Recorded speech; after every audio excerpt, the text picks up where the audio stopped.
Welcome to the show, Professor McManus. Thank you. It's very good to be here. Okay, let's start by talking about postmodern conservatism because that's one of the books. So, can you please explain in some more details?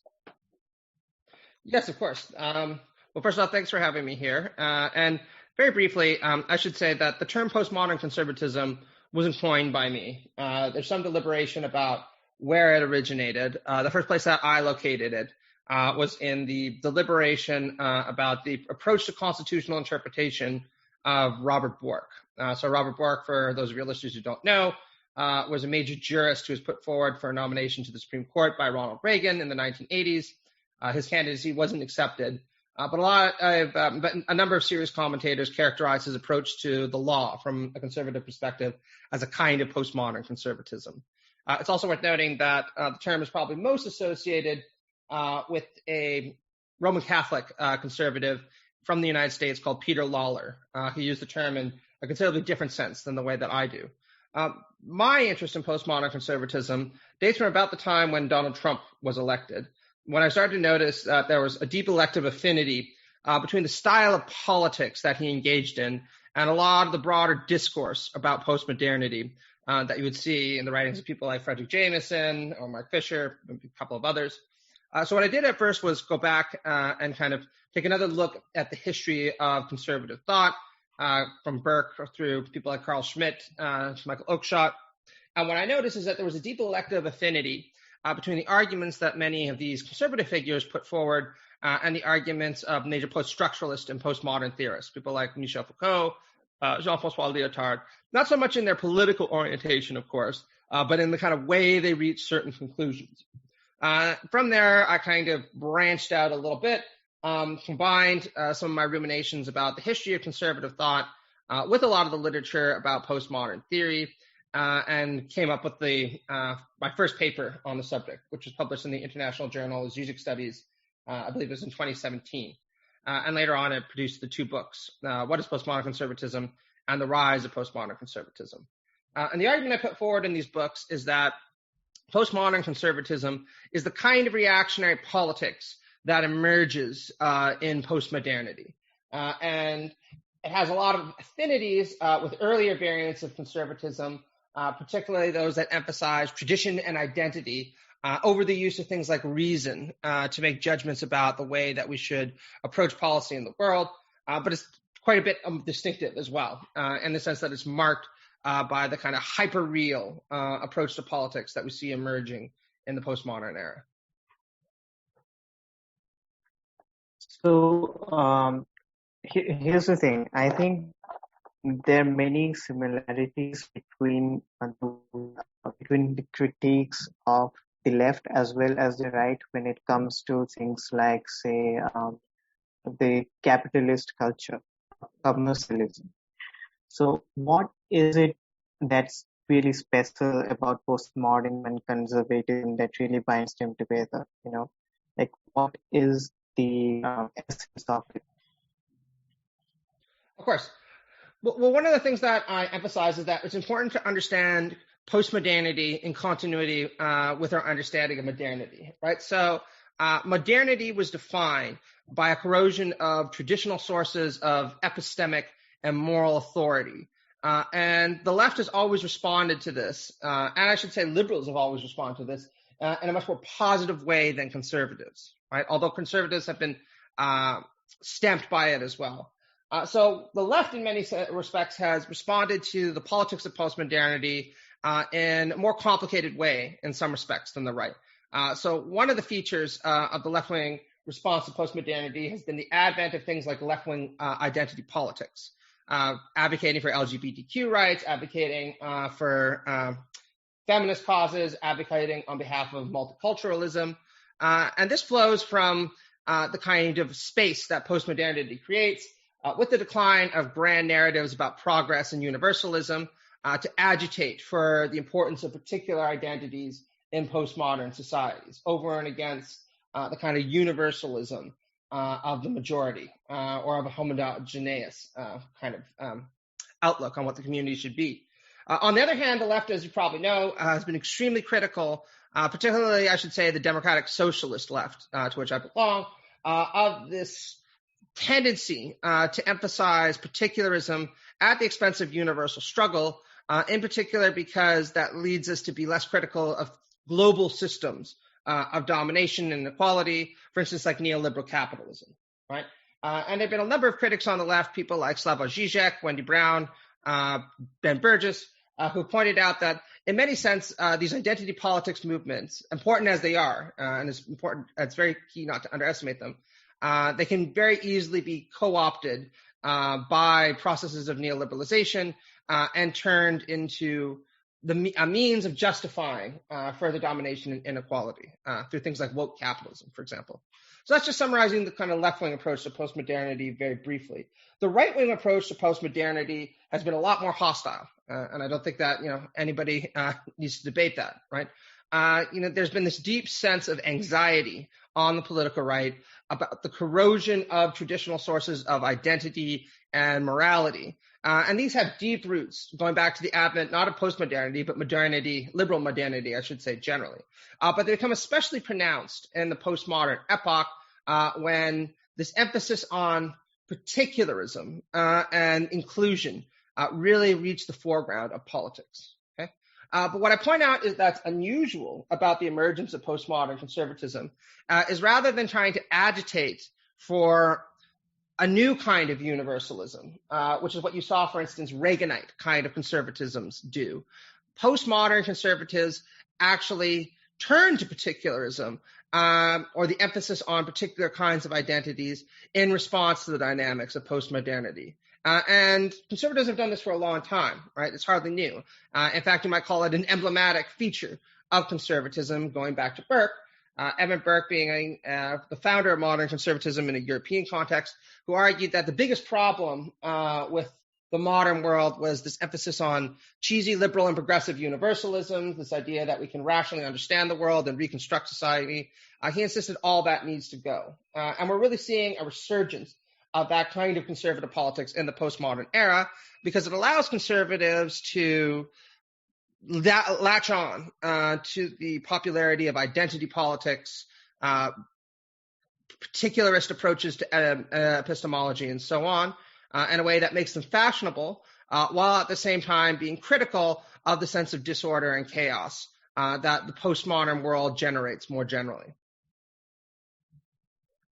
Do you think that postmodern conservatives are aware that there's one conservative? Because I'll give you one example. There's this Russian philosopher, I don't know if you've heard of him, called Alexander Dugin.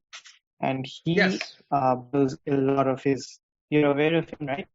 Mm-hmm. And he, if you've read him, he borrows a lot of his ideas from postmodern thinkers, from the likes of Foucault, and formulates a kind of radical traditionalism that is in part based on its modern framework. So he is what I would say a postmodern conservative who is aware of it.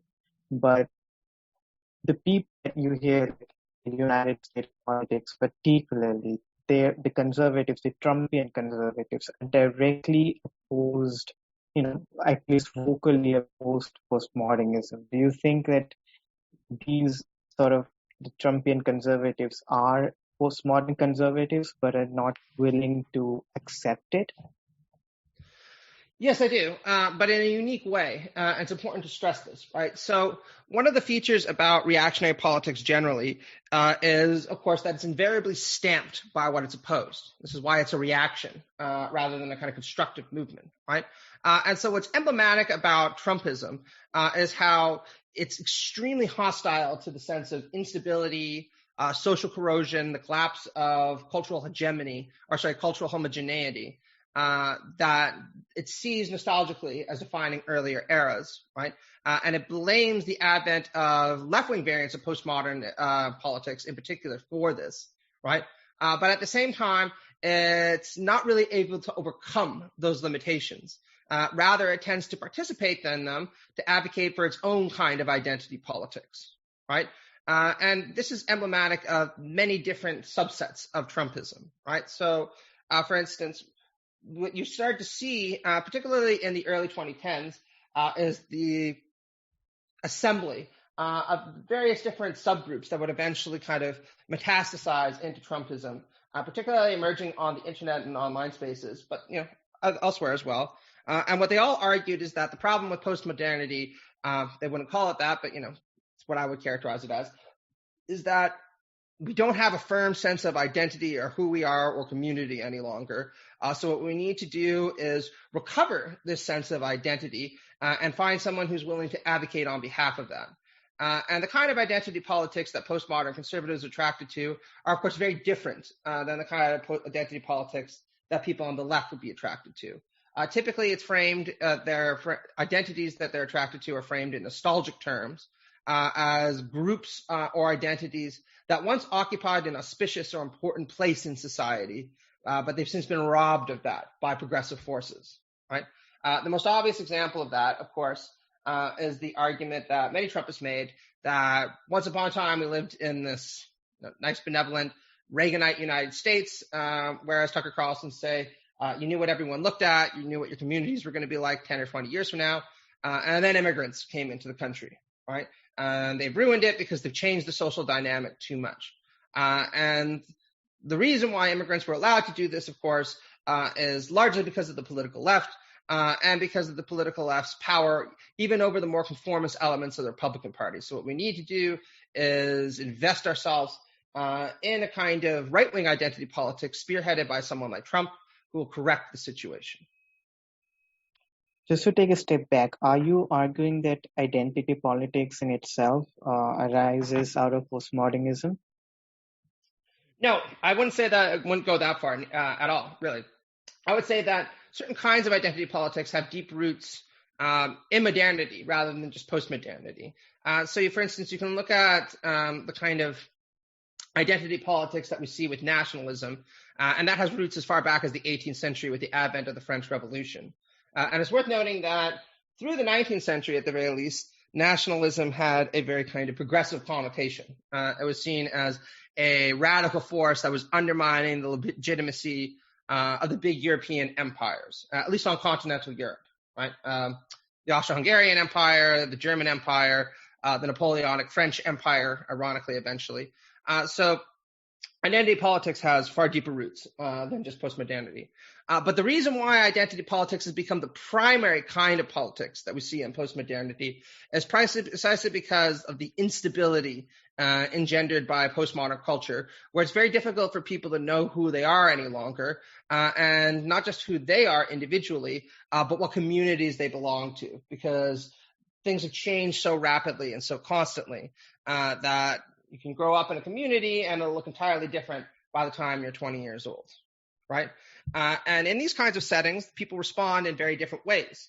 Progressives tend to use the instability engendered by postmodern culture as an opportunity to argue for inclusion on behalf of historically marginalized groups. Again, women, LGBTQ individuals, migrants, you name it, all the typical ones. Conservatives respond to this in very different ways by arguing for a kind of identity politics that's going to restore groups that they previously saw as occupying an auspicious or important part of place in society to that proper place. And they're attracted to people like Donald Trump precisely because Trump promises to do that. You think about something like Make America Great Again, that entails a kind of sense of identification with this nostalgic myth that once upon a time I belonged to a group that was important, was respected, enjoyed, a prominent socioeconomic status. That's all been taken away from people like me, and we need to do something drastic. Sorry, you cut off. Can you just repeat the last point? Oh, sorry. If you think about something like Donald Trump, right, and his statement, Make America Great Again, what that really is a promise that once upon a time, the kind of people that Trump is speaking to occupied an auspicious place in society, associated with a high degree of social respect and socioeconomic status. That's been taken away from them since then, typically by some kind of vague antagonists, the political left or liberals or even conformist Republicans. And so somebody like Trump is going to give that back to the people, right? And in this sense, the kind of identity politics agitated for by someone like Donald Trump is extremely different than what you'd see with the identity politics, the postmodern identity politics, I should say, that's emerged on the political left. Do you think the postmodern diagnosis in itself, like later date of the information age, is true? Like we can disagree about the response to that, but the diagnosis in itself, the loss of identity, the loss of purpose in the Western world, and just the loss of religion, eventually leads to creating another superstructure, like.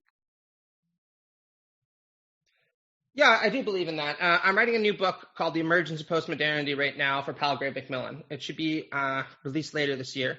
But I locate the emergence of postmodernity in three factors, which also contributed. Just repeat. I'm sorry, because the net is not. You cut out there. Okay, repeat. You want me to repeat that again?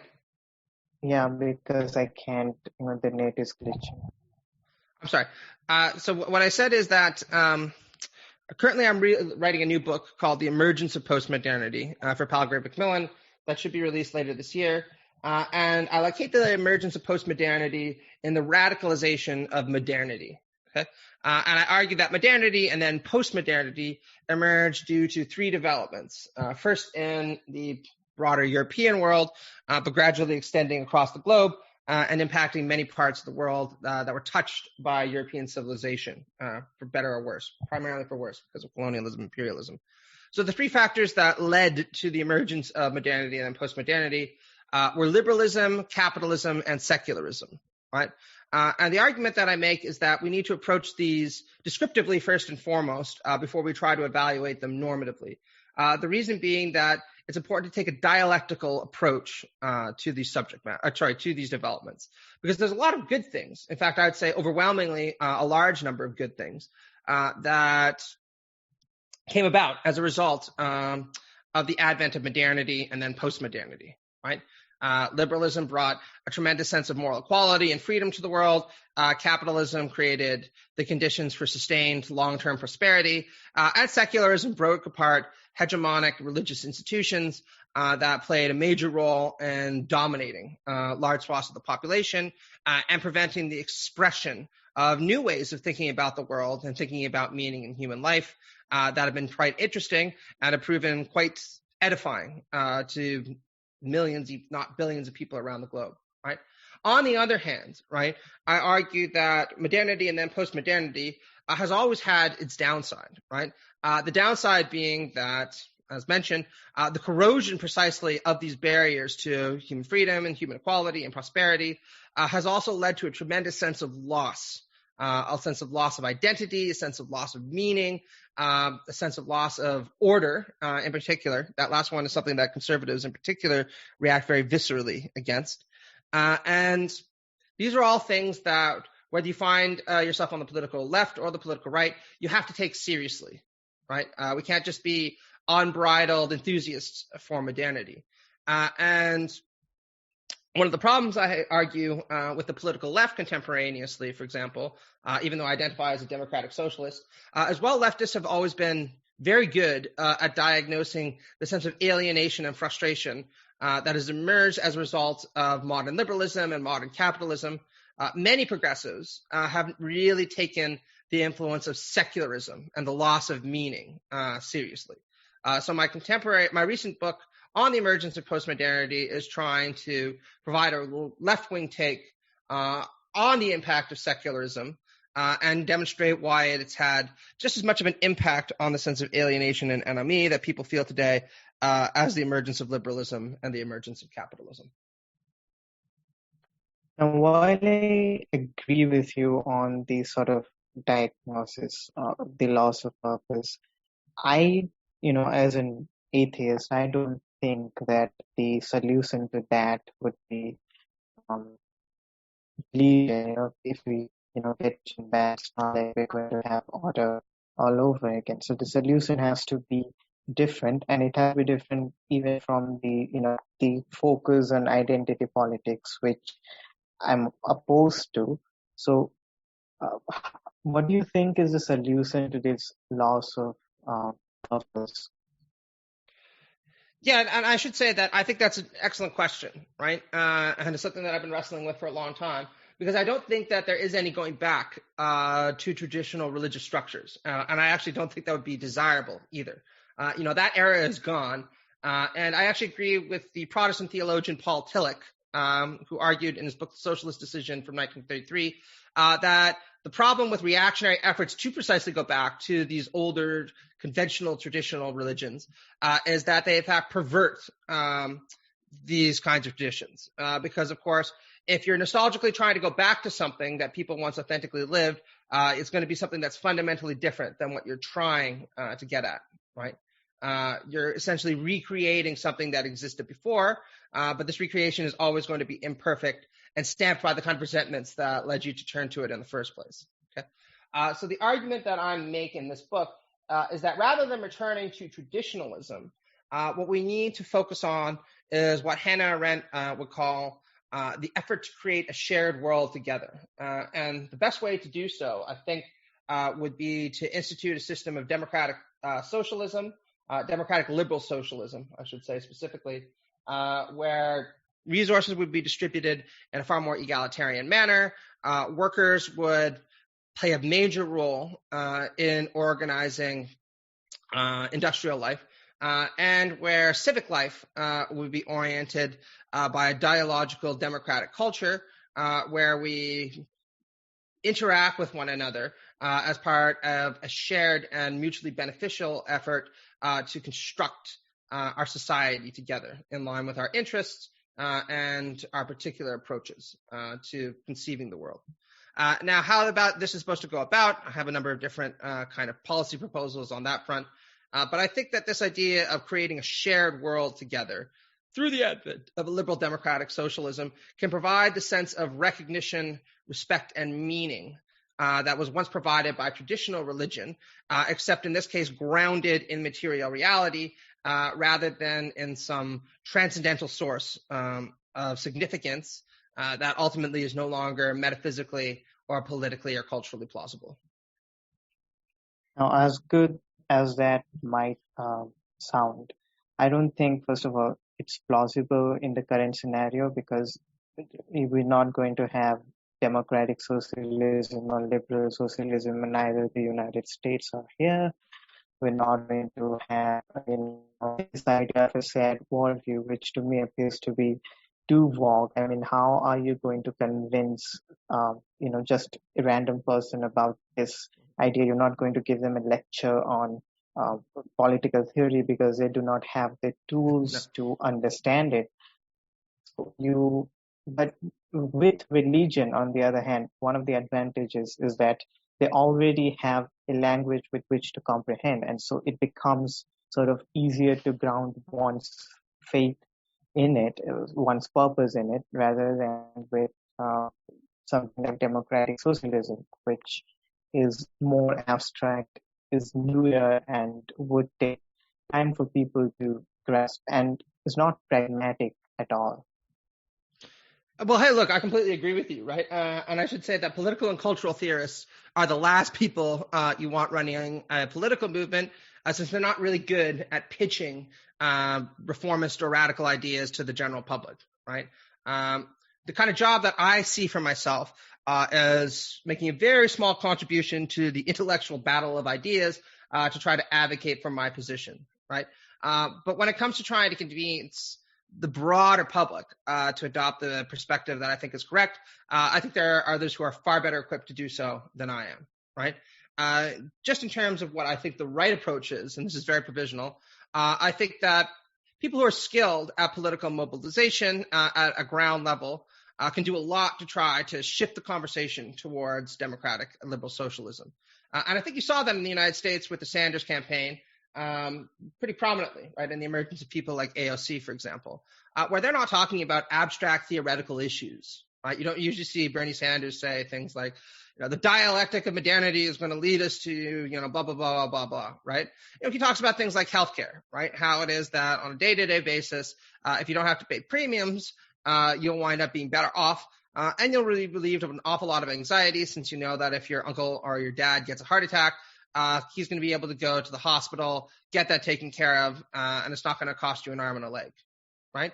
And I think like AOC has also done a really good job pitching liberal democratic socialism, both to the millennials and Generation Z, through things like the internet, through things like talking about inequality, through things like talking about this lack of responsiveness on the part of the American political system, all issues that matter to people in a more tangible way than a lot of the stuff, for instance, that I talk about, right? So when it comes to the kind of practical issue of how to achieve what I'm talking about, I have a couple of ideas, but that's not what I see my role to be, right? There are people who are way better at that than I am, and I would defer to their wisdom when it came to how to accomplish that.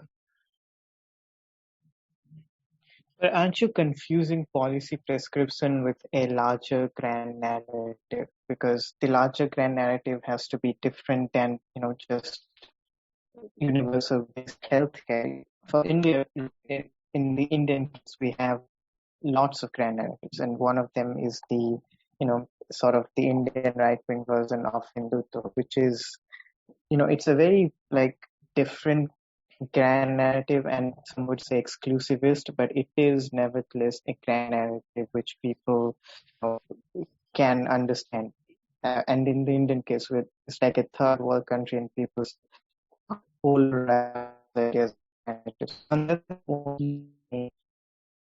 You're basically talking about AOC, Bernie Sanders, who are not talking about these grand narratives. Instead, what they're talking about is mere policy descriptions. And that is going to solve the problem, of the sense of purpose. That has to be solved by different methods and using different kind of language. Yeah, absolutely. And I should say that I am by no means convinced that the kind of democratic liberal socialism that I think we should be trying our best to achieve will look the same everywhere, right? I think that the job of political theory or cultural theory is to come up with relatively abstract principles that we should be aspiring to engender in our society, right? So in my own case, for instance, I'm kind of, again, a Rawlsian liberal socialist. I think that Rawls, broadly speaking, has the right theoretical approach to issues of political normativity, right? But that by no means implies that the kind of principles that I would argue for as proper to adjust liberal democratic socialism would be instantiated the same way everywhere, right? What a kind of robust, cogent liberal socialism would look like in the United States, and how it is that we would get there politically might look very different. For instance, in an Indian context, it might look very different in an East European context. Could look very different in in sub-Saharan Africa. You name it, right? And I do think that there are the intellectual resources to have dialogues about how to instantiate what I think the proper principles are in different contexts in a viable way. So, for instance, in India, you have people like the economist Amartya Sen, who is a left-wing Rawlsian, rather like I am, emerged from the context of the Great Bengal Famine in the 1940s. And he says, look, if we're going to try to achieve something like a Rawlsian project in India or any other developing country for that matter, it's going to take very different steps than it would in the United States, right? In the United States, you might be able to just institute something like a universal public healthcare system, and it would work reasonably well because institutions are strong. There's a relatively high level of faith in the government. There's the money to do so. You can achieve that in India using the same kind of mechanisms because there's, generally speaking, comparatively low trust for government institutions. Kleptocracy is obviously a major issue, and there'd be deep concerns that a public healthcare system of the sort that you'd want to be achieved, a working public healthcare system, I should say, that you want that what could be achievable in the United States, it would be too regionally disparate, right? So the kind of things that he argues for in an Indian context is a more regionally situated approach to development that takes seriously the needs, particularly of the least well off in different provinces across India, particularly poor provinces like Kerala, for example, right? And I by no means claim to have all the answers when it comes to these issues, because I'm certainly not knowledgeable enough about much of the rest of the world to kind of say how it is that this could be achieved more broadly, right? Or in this situation or in that situation. But I think that there are certainly a lot of people who are very capable of taking some of the ideas that I and other people will come up with and say how it is that they can be exported in a way that makes them fresh and relevant in many different locations across the globe.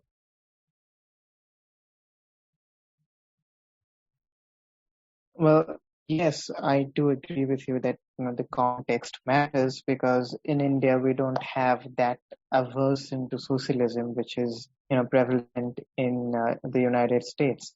We were socialists for like 50 years, and the first Prime Minister of India was kind of major parties, political parties of India continue to be social welfare policies, and there is no argument over there. So I think context does matter, like you said. But to move back a bit, because you've written a book on Jordan Peterson, and I want to discuss about the intellectual dark wave and all of those things. But Sure. Jordan Peterson is a postmodern conservative? No, I don't think so. A lot of people have asked me that, and I can understand why. And I kind of find myself sometimes in the odd situation of saying, don't over-apply my own neologism, right? Because it doesn't work everywhere. I think that Jordan Peterson falls very, very squarely in the tradition of early 20th century conservative critics of modernity, right? People like his inspirations, right? Carl Jung, Martin Heidegger, and Friedrich Nietzsche. And there's actually quite a lot to learn from that tradition. I think it has very serious limitations that we can get into if you want. But he says some interesting stuff on these subject matters. Same way Nietzsche, Heidegger, Dostoevsky, and Jung had some interesting things to say. I think that in terms of his own constructive politics, he's also not particularly postmodern in his orientation.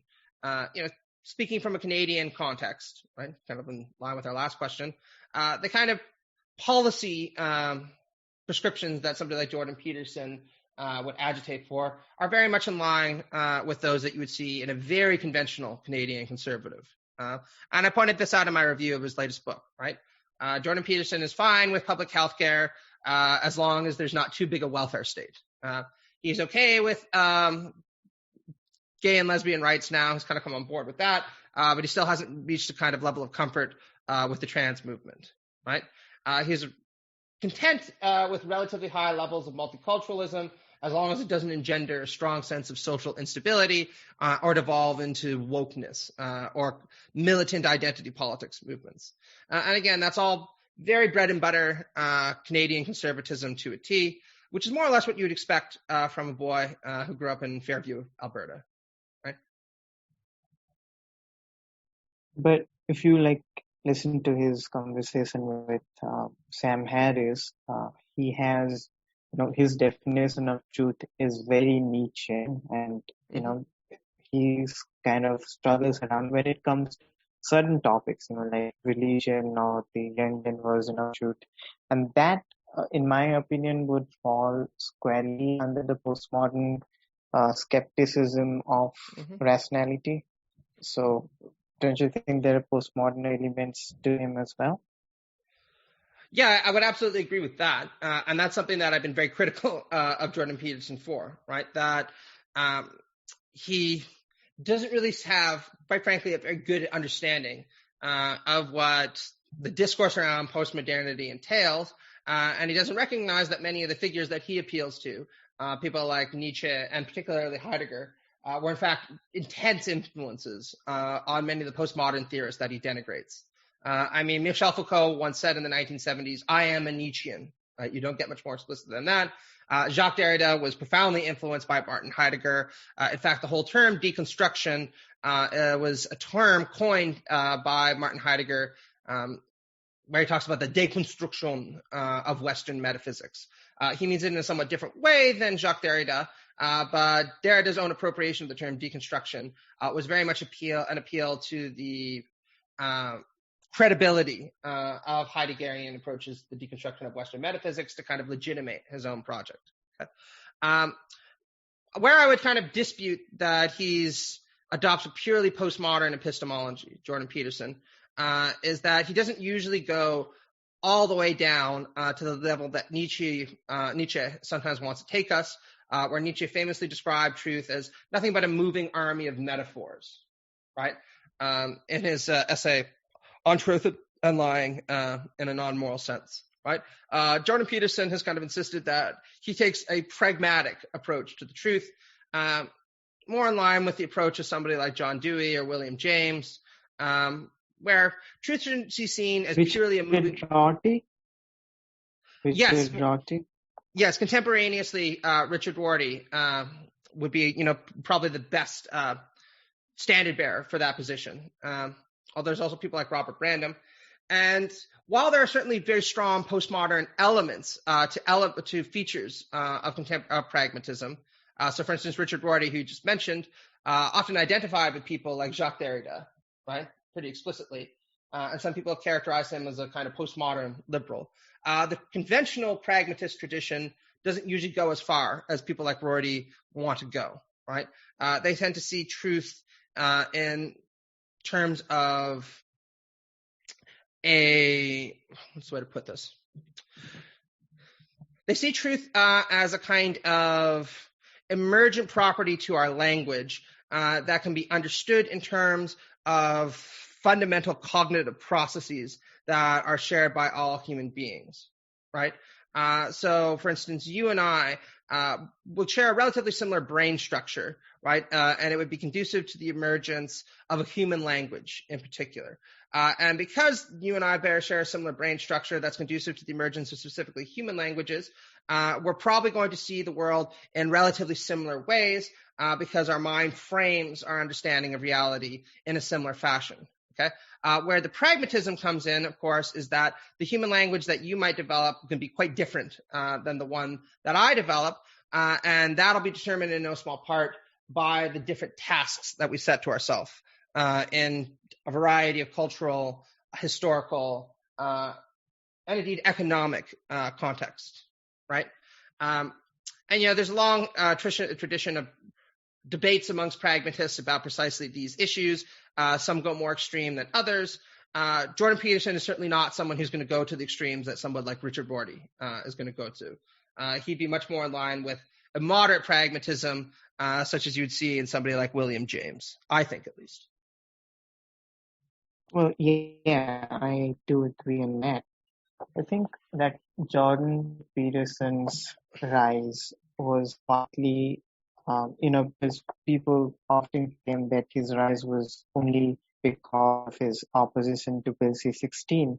Now, what I think is that it might have played a role, it might have elevated him to a certain, stage, but to retain stage to be as popular as he is right now, 4 years later, is because of his sort of his willingness to give sense and purpose to a wall that was deprived of it, to grapple, because he was sort of giving an answer, and it did not be an answer that we would agree on, but he was perhaps the only one giving an answer to dispossessed men in particular who were who had trouble with identity politics, and we saw a lot of new atheists, in fact, turning over around to Jordan Peterson because they felt loss of meaning. So do you think that is a correct, fair analysis of Peterson? And why do you think we don't have a left-wing counterpart, as popular left-wing counterpart to Jordan Peterson? That's a very good question. The last one especially. So I'll unpack it in two fronts. I think the root of his appeal was twofold, right? I think that the more superficial element of his appeal was he gave voice to a lot of people on the political right, and I should say also in the political center, who were unhappy with left-wing variants of identity politics and woke culture, per se. And there have been criticisms of identity politics and woke culture in the conservative tradition going back, quite many decades, right? Probably the most prominent example of it would be Alan Bloom in the 1980s with his book, The Closing of the American Mind, which anticipates many of the arguments that somebody like Jordan Peterson is later going to make. But there hasn't been a figure who's come along with the kind of intellectual chops that Peterson has in a long time, who's been able to articulate criticism or critique of these kind of left-wing movements.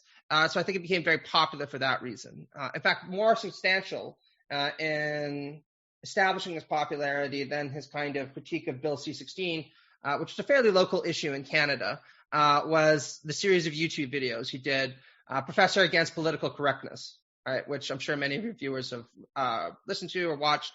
These were viewed by millions of people. They were very popular, and it really propelled him to celebrity status, particularly in the United States and the United Kingdom. Okay, the more substantial reason I think he's popular are the one that you just articulated, right? That he gives a sense of meaning to many people, particularly men, aged 20 to 35, who feel that they've been left behind by contemporary society, right? And I think that in some of the ways that he tries to help them, he's actually doing reasonably good work, right? I don't have a problem with a lot of the self-help that he offers, for example, in 12 Rules for Life or 12 Rules More, since, it's good practical advice, that you should, generally speaking, try to be an honest person, that, you should take advantage of opportunities to be happy when they come along, by petting a dog or a cat or whatever on the street. That you should try to surround yourself with beautiful things. I have no problem with any of that, and I don't think any sensible person would. Right? What I do find problematic is the more reactionary dimension to his argument that we need to restore structures of meaning, where I think that people can be inspired to adopt certain political and ideological positions that I think aren't only bad or unjust, but actually contribute to the sense of a loss of meaning in a way that Peterson himself doesn't really talk about or doesn't really address in his own work.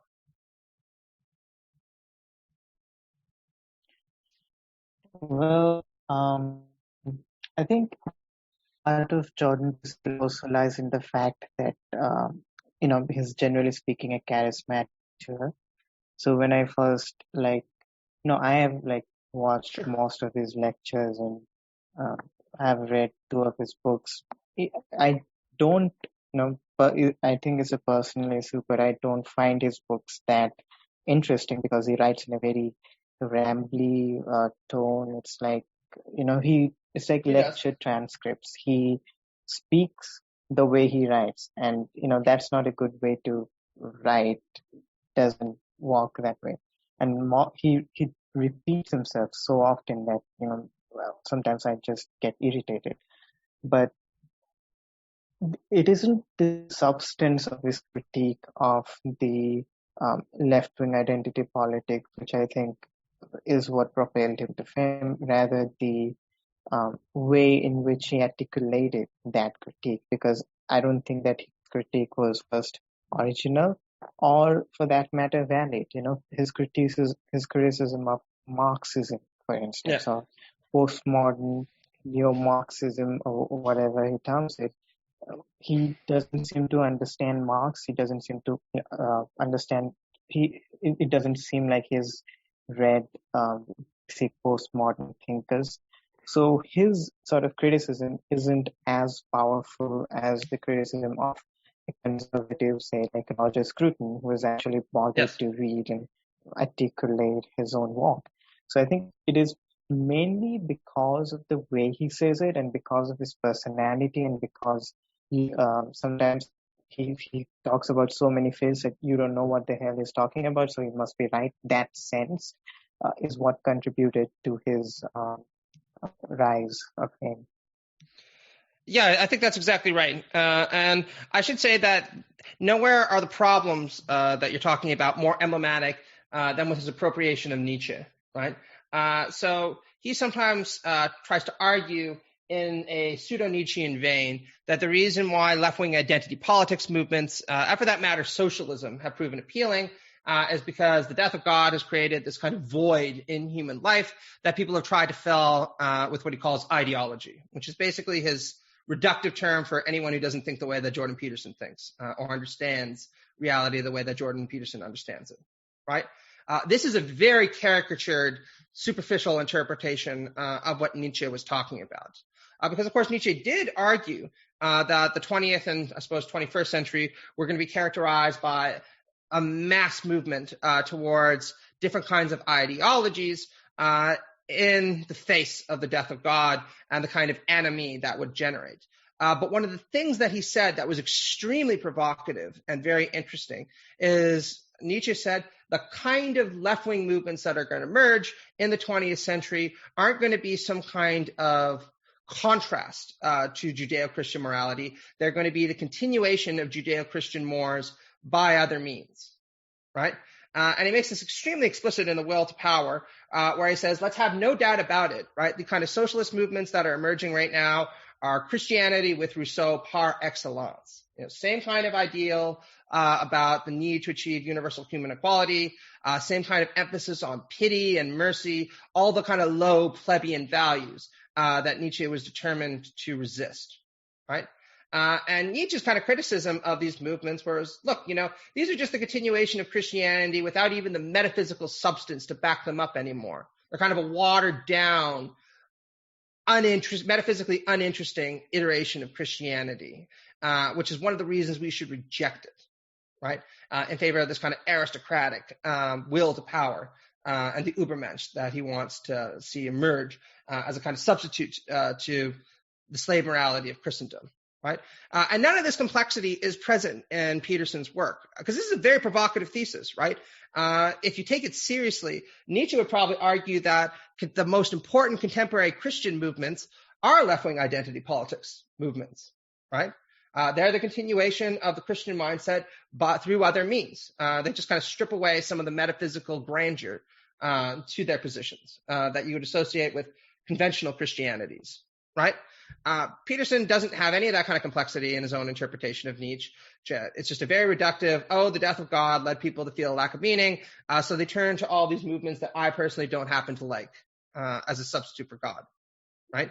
Not very interesting, pretty conventional, even really cliche, and certainly not worthy of a thinker of Nietzsche's power and his extremely provocative way of forcing you to look at things in a counterintuitive fashion.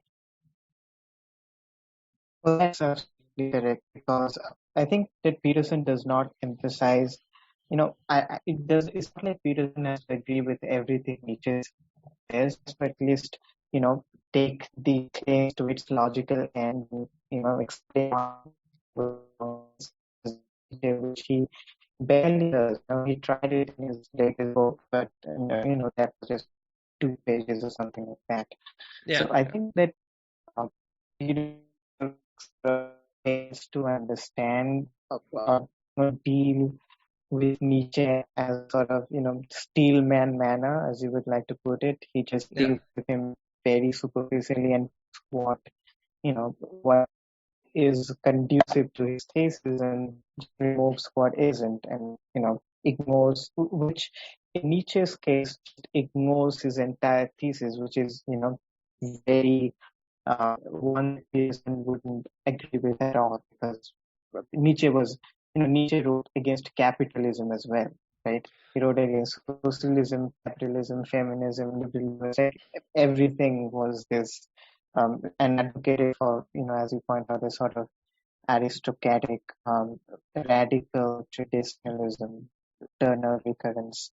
So, and so in one of his lectures, for instance, says that,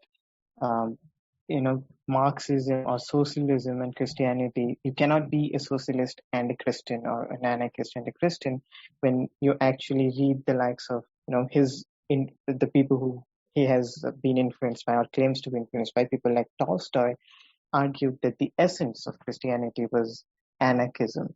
So I think that there is a sort of superficiality in Peterson, and because of the way he says it, it just appeals to people because they have not read the original text, and so they take Peterson as this prophet, sort of father figure. Yes, absolutely. So I'll just kind of wrap up my comment about Nietzsche before moving into the question of socialism and Marxism, right? But again, Nietzsche, if he were alive today, would say that the truest Christians are probably the democratic socialists and the various identity politics movements that have emerged right now, because they remain faithful to the spirit of Christian morality, which for Nietzsche's mind was this kind of slavish emphasis on people who have been left out. Right. And he has all kinds of denunciations for this attitude, describing it in terms of a philosophy or an outlook that emphasizes pity, resentment, sickness, the weak, failure over strength, superiority, health, and any number of other metaphors. Right. So when Peterson makes the claim, for instance, that these movements are hostile to Christianity, he's really running in a very anti-Nietzschean spirit. Right, where he doesn't seem to understand what Nietzsche says extremely expressly throughout his myriad texts, right, which is that the egalitarian movements which have emerged right now are the continuation of Christianity in a secular society, and what we need to replace them with isn't a return to a more traditional or muscular Christianity, but a complete renunciation of the entire Judeo-Christian tradition and its slave morality, and a return to something more primordial, which is this aristocratic ethic of superiority, of the higher man who wills better values than what the herd is capable of. Right. Now, on the question of somebody like Marx, right, I think, by the way, sorry, just before I get that, I think that Tolstoy, as you pointed out, also intuited this in his book, The Kingdom of God is With You, where he argues for a kind of socialist anarchism, right, saying exactly what Peterson doesn't want to acknowledge, which is like, look, if you read the Gospels carefully, Jesus says the meek will inherit the earth, that the exercise of violent forms of power is extremely unjust and forbidden by God. So the only kind of society we can have that's consistent with the truth of Christianity is one where war is illegal, the state dissolves, and everyone cooperates as a society of brothers and sisters trying to pool their resources for the common good, right, for the good of their brothers and sisters. Okay? And I think Tolstoy is very consistent on that with the kingdom of God is within you. Right? On the point about Marx, I also think that Peterson is really not sophisticated at all, right? He seems to take a kind of grade school approach to Marx, which just sees him as a philosopher of resentment, who's arguing against nasty capitalists who exploit other people, and for moral reasons, we should get rid of this because it's just unfair that the workers don't actually get more of what it is that they produce, right? And I can understand why he might be attracted to this. It's a very popular caricature of Marxism that you see promulgated by many on the political right, although I should say not by the best right-wing thinkers, people like Roger Scruton, who are aware of the kind of complexities of Marxism in a way that Peterson isn't, right? But Marx actually makes many claims about capitalism and its impact that Peterson might actually agree with or at least find troubling, right? So one of the things that Peterson tends to emphasize is the importance of hierarchies of competence, for example, which has a deep elective affinity with kind of Lockean arguments, which run that if you work hard, you should be rewarded for that, right? And what Marx would say is, well, look, one of the problems with a capitalist society is precisely that the workers are the ones that do most of the work in our society, and they're the ones that receive very little of the values that they create, right? So if you're actually going to be consistent on this point, according to Marx, that people should be rewarded for what they do, for how much they work, then you can't actually be a capitalist, right? You need to kind of fundamentally change the system, okay? And this is the point that somebody like C.P. Macpherson makes in his book on possessive individualism, right? Another point that Marx makes that Peterson could have been more attentive to but isn't is Marx and Engels in the Communist Manifesto point to a lot of the developments they see coming that are going to characterize postmodern society that Peterson himself really resents, but he never acknowledges that they anticipated this, right? So, for instance, Marx and Engels in the Communist Manifesto say that, look, the bourgeois mode of production is a revolutionary mode of production. It's transforming our societies and creating a sense of disorder like there's never been seen on this planet, right? And the emblematic phrase that they give to kind of describe this is, in the capitalist society, all that is solid melts into air. All that is holy is profaned, and mankind is for the first time forced to kind of understand their real conditions in a painful way, right? And I don't think that there's ever been a better description of postmodern society ever given than one in which all that is solid melts into air. The problem being that Marx and Engels say capitalism plays a major role in generating this sense of instability. In fact, the primary role. And Peterson never really acknowledges this in his long tirades about how it is that we're moving toward, too quickly towards a chaotic society. No one knows who they are anymore. We need to return to order in our lives. You know, Marx would say, well, if that's what you want, then you shouldn't be endorsing a capitalist society, which is one that's constantly going to be characterized by endless transformation and creative destruction. Well, I agree with you on the last point. I think Guy David Bord wrote about the society of the spectacle, about how we live in this sort of false society, and Zizek, interestingly, has argued for this sense of alienation that capitalism or ideology in general brings with it. So there's a lot to talk about that if we get into it, like Adorno and the criticism of the culture industry. But first, to the point that you made about Christianity and Jesus, what most people often quote the first few verses of the Sermon on the Mount, blessed are the meek, or those kind of parts.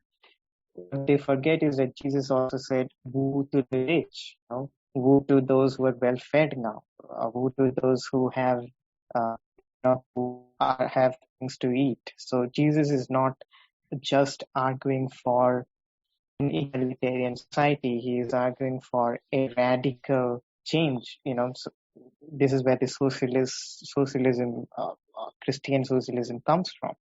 He's arguing for a radical change of the structure of society itself, right? So, Oh, absolutely, right. And I should say that there is a very long tradition of Christian radicalism in the European and American world that often is just ignored by right-wing commentators, right? And one of the points that I make in my new book on the emergence of postmodernity, where I talk about the history of Christian thought, is that many right-wing Christians aren't really Christians in the radical sense that you're talking about. They're more like Aristotelians, right? They buy into this very cheesy scholastic vision of Christianity, where God creates an ordered world, situates everyone within it where they're supposed to be, and as long as people obey God's law and stay where they're supposed to be, everything is going to be A-okay, right? And my argument is that this kind of scholastic interpretation, made most prominently by people like Thomas Aquinas, but very popular amongst conservative Christians to this day, people like John Finnis, or for that matter, Patrick Deneen, misses out on the fact that the epicenter of the Christian faith is radically antithetical to this Aristotelian vision of an ordered cosmos. And I think you can see this articulated by the best interpreters of Christian thought, people like Jürgen Hegel, Immanuel Kant, and indeed Slavoj Žižek, where they point out that even if you look at the book of Genesis, the very opening of the Bible, what occurs there is the old Aristotelian universe that so many pseudo-Christians pine for collapsing, where, you start off in the Garden of Eden, everyone has their place, God has organized it the way that he wants, and then, of course, Eve is tempted by the serpent, eats of the fruit of knowledge of good and evil, and God doesn't say, this is a terrible thing and it's bad. He says, man has now become like me in knowing good and evil. Ergo, man now has a responsibility to participate in creation the same way God does.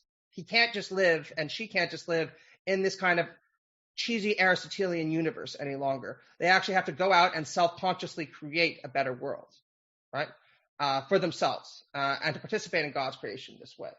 And I think that the way that interpreters like Zizek complement this Hegelian reading of the Bible, which I think is the right one, is to say, look, if you understand the story of Jesus properly, this completes the kind of radical message that you see in Genesis, where God literally comes to doubt himself on the cross, dies, right, symbolically dies, and then is resurrected, but comes back and says, listen, the goal is now for you to create the best kind of society here, the communion of the Holy Spirit, the community of the Holy Spirit, right?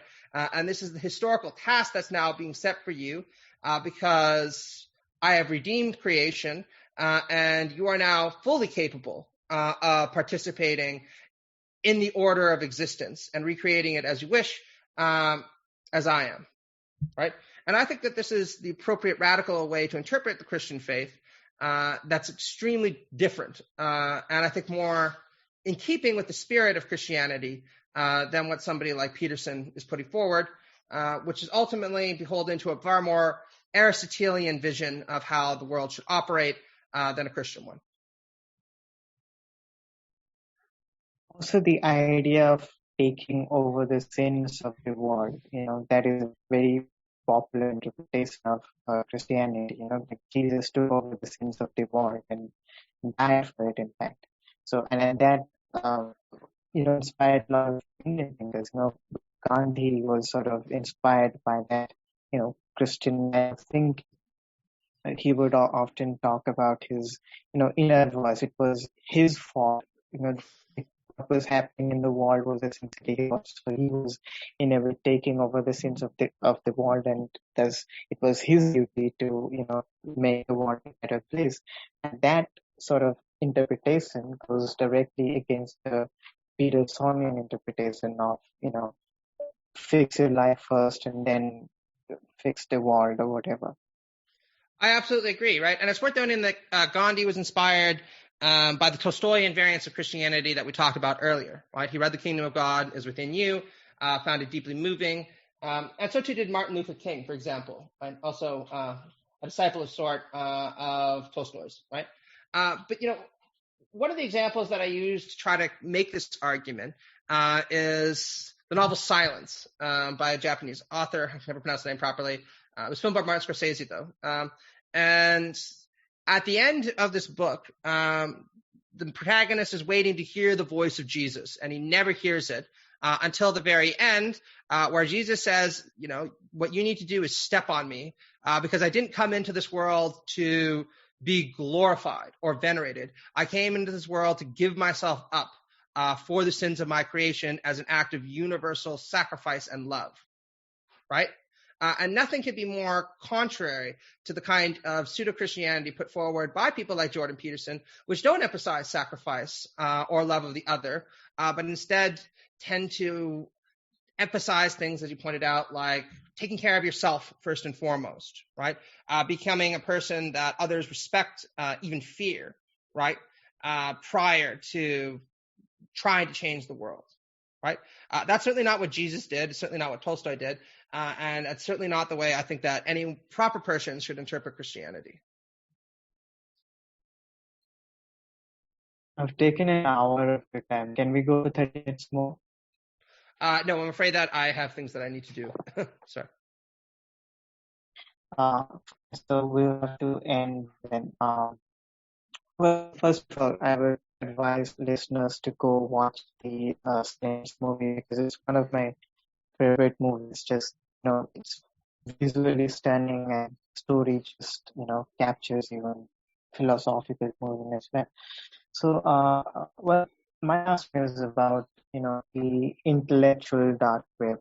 What are your thoughts on it? Like, do you think that they're filling a void that was left, and do you think that they're actually politically diverse, or are they just reactionaries? No, I think the IDW is relatively politically diverse, right? There's a big difference between the positions of someone like Sam Harris, right, who's not a particularly sophisticated liberal utilitarian, but he is a liberal utilitarian, even if he wouldn't call himself that, right? And somebody like Ben Shapiro, who's kind of a modern conservative or modern Orthodox Jew, or for that matter, someone like Jordan Peterson, who advocates for this kind of ordered liberty conservatism, and Christina Hoff Sommers, who's kind of a right-wing libertarian, right? Big difference between all of these figures. I think that really the only thing that unites the IDW is less a shared political program oriented by anything constructive, and it's more this sense of contempt and resentment towards left-wing variants of identity politics, right? So, they gather together, they lob softball critiques of these kinds of positions. Some of them are better than others. But ultimately, as a movement, I don't know that it has a long-term future, because if you're really going to actually gain traction beyond, 5-10 years, you actually need to start putting forward some shared political principles that people can get behind. And I just think that there's too much variety on the IDW for them ever to do that. And I think this is exemplified by things like the Harris-Peterson debate, for instance. They're not going to end up agreeing on a lot, besides the fact that first-year undergraduate students advocating for trans rights are apparently the biggest threat the Western world faces. Well, yes, I do agree with that. I obviously am more sort of inclined, more sympathetic to the likes of Sam Harris and Steven Pinker and Jonathan Haidt, these sort of figures looming around the IDW than the real IDW types like Shapiro or David, who is, he's a clown. So, well, I really wanted to talk to you more, but I think we'll have you on again because I really enjoyed talking with you. Thank you. Thanks for giving us a valuable time. It was fantastic talking with you. Just great to hear you, say your thoughts and things. Really informative. Thanks, Anwesh. And yeah, I'd be happy to come back on. Just send me a message and we can make that happen. Thank you. Good day. All right. And have a good day. And I wish you and your listeners well.